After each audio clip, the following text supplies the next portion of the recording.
E como vocês sabem, não é? Ele faz surgir essa nova ordem, não é? Essa nova ordem, essa nova nação, essa nação com bases monoteístas, ou seja, vão prestar cultos a um único Deus. Bem, na página 44, não é? Tem a ordem e o caos, que aí vocês já sabem, que nós já vamos entender esse mundo, não é? Com base nas mais variadas teorias, e as mais variadas teorias vai dizer, não é? Como ele diz aqui, na quinta linha do primeiro parágrafo, a beleza e a harmonia da natureza podem demonstrar a criação divina, não é? Essa criação é esse Deus do ponto de vista da natureza, não é? O Deus que faz com que um vulcão entre em erupção em alto mar, um vulcão entre em erupção, olha só o quão contraditório é, né? Água e fogo, vulcão entre em erupção no alto mar, em alto mar, e aquela erupção vulcânica dá origem a uma nova ilha, a uma nova faixa de terra. Então, há uma beleza no caos, não é? Nesse caos e nessa desordem, há uma beleza e há uma harmonia de tal forma, não é? Que determina o ciclo de vida no planeta Terra. Agora vamos avançar para o penúltimo parágrafo da página 44. Diz o seguinte: apesar dessas teorias, as coisas que conhecemos continuam a funcionar dentro de uma ordem. Nosso corpo tem funções orgânicas precisas. O sol não cai do céu, a Terra sai de sua órbita. O sol não cai do céu, nem a Terra sai de sua órbita para dançar no espaço, não é? Tudo tem uma harmonia, tem uma lógica que faz com que, não é, a vida na Terra aconteça de fato. Aí lá no finalzinho do último parágrafo tem um questionamento. E o questionamento diz o seguinte: outro argumento a favor da ação e existência de Deus, apresentada por filósofos e religiosos, são a ideia do bem, da beleza, da perfeição. Todas elas inatas, isto é, naturais em nossa consciência. De onde elas viriam, senão do próprio Deus? De onde vem tanta perfeição? Porque se você for analisar, é uma perfeição muito grande. A chuva cai, não é? As nuvens, não é? Uma vez, não é? Carregadas, não é? Lá pelo H, pelas moléculas de água que vão se misturando. Quem entende de química e de física podem explicar. Elas caem, essas gotículas caem no chão, na terra, penetram o solo, formam os lençóis freáticos. Uma vez que penetra o solo, alimenta, não é? Aquela água, nutre as plantas bebem aquela água por meio de suas raízes. Uma vez que elas estão alimentadas da água, que elas retiram os sais minerais do solo e que elas retiram a energia do sol, elas crescem, dão frutos. Estes frutos, por sua vez, amadurecem. Eu colho essa fruta, como me alimento, retiro a energia. Vejam o ciclo. Quanta harmonia e quanta perfeição. Será que essa perfeição viria única e exclusivamente do caos e da desordem, como diz aqui o texto? Ou tanta perfeição, tanta precisão, tanta harmonia só pode vir de um Deus, não é? Só pode vir de Deus, de um poder que está maior do que está acima de todos nós, não é? E esse poder só pode emanar de Deus. Segundo, não é? Aqui, é claro, a professora já está expondo a sua própria visão, certo? O que não quer dizer que vocês precisem, não é? Tomar essa minha posição aqui como algo absoluto. É claro que você acredita no que você quer acreditar e cabe a mim respeitar a tua posição, certo? Mas esta é a posição da professora que vos fala. Correto? Bem, meus amores, vamos avançar para a página 47. A natureza em ordem e desordem. Que aí ela vai falar aqui, não é? Aqui nós já vamos falar um pouquinho sobre os fractais, que aqui ele vai explicar, não é? Que são formas geométricas ou representações por meio de desenho, de aparência irregular, e que ao serem subdivididas indefinidamente produzem cópias reduzidas do todo. Seria como os fractais, seriam como, tá vendo meu painel?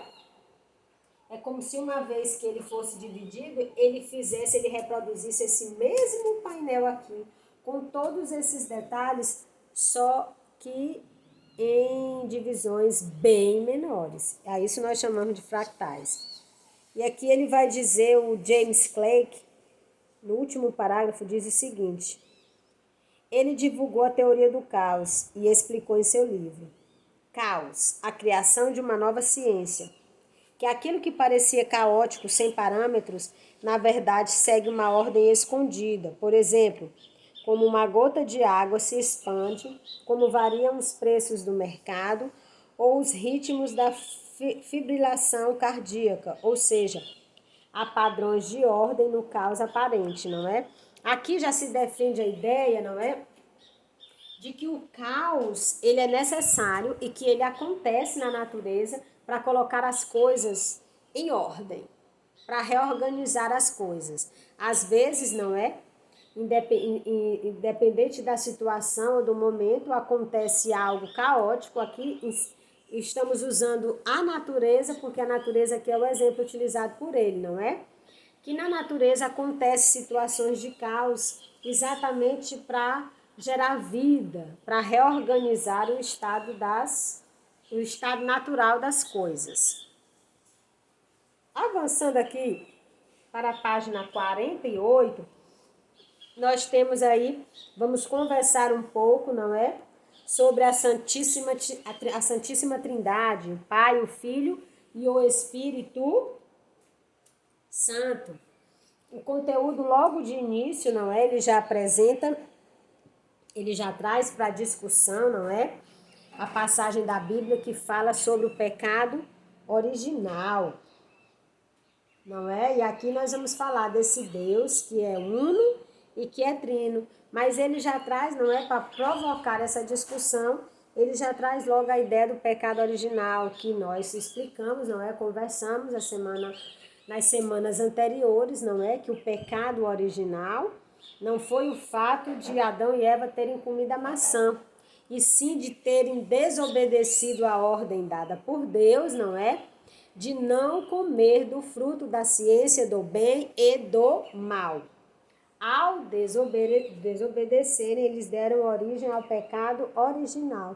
Original porque é o primeiro de todos os pecados, é o que abriu a porta para todos os pecados. Mas olha só o que diz o segundo parágrafo na página 48 do texto, Deus em três pessoas. No princípio não havia nada e Deus criou tudo o que existe, o céu, a terra e os seres vivos. Por último, criou o primeiro homem e a primeira mulher, que foram chamados de Adão e Eva.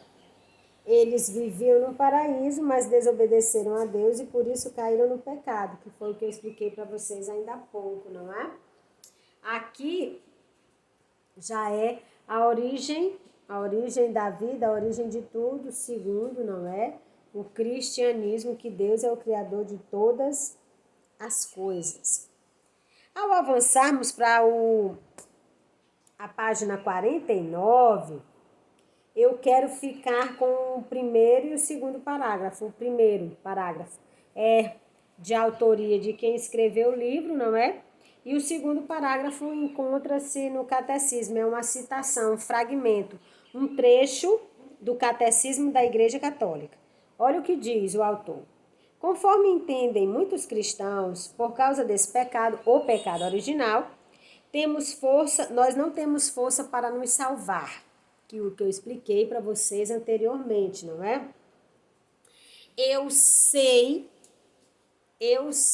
que a vaidade Eu sei que a vaidade vai tirar 99% da minha vida, da minha autoestima, porque se eu não estiver bonita o tempo inteiro, se eu não trocar de celular todo ano, se eu não tiver aquela bolsa que a Bruna Marquezine comprou, se o meu cabelo não estiver pintado e escovado, eu não vou conseguir viver no planeta Terra. A minha vida acaba e encerra aqui. É uma fraqueza minha. E eu não tenho condições, segundo não é o texto aqui, depois que se comete o pecado original, nós não temos força para nos salvar do pecado, seja ele qual for. Nós não temos força porque a nossa humanidade tira toda a nossa energia, tira toda a nossa força. E o pecado original tirou essa nossa força, essa nossa determinação para lutar. Aí ele vai dizer, precisamos de uma ajuda especial. Então o Pai nos mandou o Filho Jesus, a segunda pessoa da Trindade. É que, de acordo com os dogmas da igreja, os dogmas cristãos, Deus é um, mas em três pessoas, o Pai, o Filho e o Espírito Santo. É a chamada Santíssima Trindade. Eu não tenho forças para combater o pecado, eu não tenho forças para lutar sozinha contra o pecado. E Deus, vendo que o homem não tinha forças os povos iam só se corrompendo, desde Adão e Eva, até o período em que o próprio Deus envia o Filho, Cristo Jesus, o pecado estava sempre vencendo a luta do homem. O homem e o pecado, nessa luta do homem com o pecado, toda vez o pecado ganhava. E as sociedades iam se corrompendo cada vez mais, e o homem se corrompia cada vez mais, e a família se desestruturava, e o homem se afastava cada vez mais de Deus, e aí eu expliquei para vocês, não é? Ele envia os profetas, tem os patriarcas para orientar, tem os profetas para repreender, mas o homem, a sociedade, não é? O povo sempre perdia a luta para o pecado. Por quê? Porque o pecado original tirou as forças do homem para combater contra este pecado. Então, Deus, vendo que o homem não ia conseguir vencer essa luta, enviou o próprio Filho para que ele nos ajudasse, nos desse essa força para resistir ao pecado. Ele envia o Filho, não é? A segunda pessoa da Santíssima Trindade. E que depois, não é? O Filho, não é? Deixa entre nós o Espírito Santo, que é a terceira pessoa da Santíssima Trindade. Vamos para o texto, a polêmica sobre Jesus. Que polêmica é essa de que trata o texto? Antes mesmo de falar sobre isso, eu faço essa pergunta: qual é a polêmica? Dou-lhe uma, dou-lhe duas, dou-lhe três. De que polêmica trata o nosso conteúdo que nós vamos estudar agora? Qual é a polêmica? A polêmica, meus amados, gira exatamente em torno da Santíssima Trindade. Vocês sabem que há um momento na história, não é? Em que há uma cisão, uma divisão, uma rachadura no cristianismo, não é? Porque vai existir um padre, não é? O Ário, certo? Que ele vai dizer, que não é? Ele vai afirmar com muita convicção que Jesus não era Deus. Então, essa grande polêmica, ela vai girar exatamente em torno disso, não é? Deus é ao mesmo tempo unitrino ou Deus é uma pessoa distinta? Jesus Cristo é uma pessoa distinta e o Espírito Santo é outra pessoa distinta, não é? Aqui no caso ele trabalha Jesus e Deus. Deus é uma pessoa, Jesus é uma pessoa. E já tinha uma outra linha de pensamento que já dizia o quê? Que Deus e Jesus eram uma única pessoa. Então vai haver um conflito, porque um padre muito influente, nós já trabalhamos, um padre muito influente na época, e que conseguia, não é? Que tinha os seus seguidores, e olha só, ele tinha os seus seguidores, e naquela época ninguém nem imaginava que ia existir Twitter, que ia existir Facebook, WhatsApp, mas ele já tinha lá os seguidores dele e ele já influenciava eles. Então, o que ele dizia era lei. e ele começou a dizer que Deus era uma pessoa e Jesus era outra pessoa. E vai surgir, não é? E também há um outro padre nessa época, o padre Atanásio, que defendendo, não é, a ideia, a posição da igreja, ele dizia não. Deus e Jesus são uma única pessoa.